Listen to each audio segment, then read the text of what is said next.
பணி ஓய்வு பாராட்டு நிகழ்ச்சி. எனக்கு முன்னாலே பேசிய பல தோழர்கள் தோழர் கருணாநிதி அவர்களுடைய சிறப்பை பற்றி சொன்னார்கள். அதிகமாக சொல்ல வேண்டிய அவசியமில்லை. சிஐடியை பொறுத்தளவில் எல்லோருக்கும் தெரியும், எல்லோருக்கும் தெரியும், எல்லா சங்கத்தை சார்ந்தவர்களும் தான் இருக்கின்றீர்கள். இன்றைக்கு எல்பிஎஃப் இருக்கிறது, ஏடிபி இருக்கிறது, பல்வேறு தொழிற்சங்க அமைப்புகள் இருக்கிறது. எல்பிஎஃப்பும் ஏடிபியும் ஏதாவது ஒரு காலகட்டத்திலே ஆளுங்கட்சியாக ஆண்ட கட்சியாக தொடர்ந்து தமிழகத்தினுடைய மிக முக்கியமான அரசியல் கட்சியாக செயல்படக்கூடிய அமைப்பு. ஆனால் மார்க்சிஸ்ட் கம்யூனிஸ்ட் கட்சியை பொறுத்தளவில் திராவிட முன்னேற்ற கழகம் அளவிற்கோ அல்லது அண்ணா திராவிட முன்னேற்ற கழகம் அளவிற்கோ தமிழகத்திலே ஒரு வலுவான அரசியல் கட்சி அல்ல. அதே போல அதிகாரத்திலும் நாங்கள் இதுவரை இருந்ததில்லை. ஆனாலும் கூட இன்றைக்கு தொழிற்சங்க இயக்கத்திலே ஒரு வலுவான அமைப்பாக சிஐடி இருக்கின்றது. அது அரசு போக்குவரத்திலே மட்டுமல்ல, நீங்கள் சமீபத்திலே கூட பார்த்தீர்கள் என்றால் தமிழகத்தையே உலுக்கிய, இன்னும் கூட கேட்டால் அகில உலகம், இந்தியா மட்டுமல்ல அகில உலகம் கூட திரும்பி பார்த்த சாம்சங் ஊழியருடைய போராட்டம். இப்படிப்பட்ட போராட்டங்களை சிஐடியால் ஏன் தலைமையேற்று நடத்த முடிகின்றது? இப்படிப்பட்ட போராட்டங்களை சிஐடி எந்த நம்பிக்கையோடு நடத்துகிறது என்றால், தொடர் கருணாநிதி போன்ற எந்த விதமான எதிர்பார்ப்பும் இன்றி, எந்த விதமான சுயநலனும் இன்றி அர்ப்பணிக்கக்கூடிய பல நூற்றுக்கணக்கான ஆயிரக்கணக்கான தோழர்களை கொண்ட இயக்கமாக இந்த இயக்கம் இருக்கிற காரணத்தால் தான் இப்படிப்பட்ட பணிகளை சிஐடியாலே, மார்க்சிஸ்ட் கம்யூனிஸ்ட் கட்சியாலே, இடதுசாரி இயக்கங்களாலே செய்ய முடிகின்றது. எனவே எங்களுக்கு பெருமை, இந்த இயக்கத்துக்கு பெருமை. மற்றவர்களெல்லாம் பாராட்டி பேசினார்கள், அதே போல மற்றவர்கள் வாழ்த்தினார்கள்.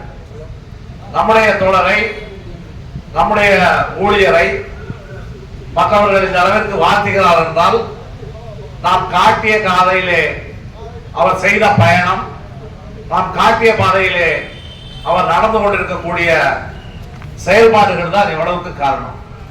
அந்த அடிப்படையிலே இன்றைக்கு சென்னையிலே அரசாங்க போக்குவரத்து ஊழியர் சங்கத்தினுடைய தலைவராக பெரும்பகுதியான தொழிலாளர்கள் விரும்பி கேட்கக்கூடிய ஒரு பேச்சாளராக, தொழிலாளர்களுடைய பிரச்சனையிலே உயிரோட்டமாக, அதாவது நாம மேடையிலே நிறைய பேர் பேசுவோம், நானும் தான் பேசுகிறேன், மற்றவர்களும் பேசுகிறார்கள். ஆனால் தொழிலாளர்களுடைய உணர்வுகளை கிளப்பிவிடக்கூடிய அளவில், தொழிலாளர்களுடைய உள்ளத்தில் நம்முடைய பேச்சு போய் ஆழமாக பதியக்கூடிய அடிப்படையிலே ஒருவரால் பேச முடியும் என்றால், அதற்கு அவர் அந்த பணியை, அவர் செய்யக்கூடிய பணியை எந்த அளவுக்கு நேசிக்கின்றாரோ, எந்த அளவுக்கு அந்த பணியோடு ஒன்றிணைந்து இருக்கின்றாரோ, அப்பொழுதுதான் அந்த உயிரோட்டமான பேச்சு என்பது வரும். இல்லையென்றால் பேச்சு என்பது ஒரு பெயரளவிற்கான பேச்சாகத்தான் இருக்கும்.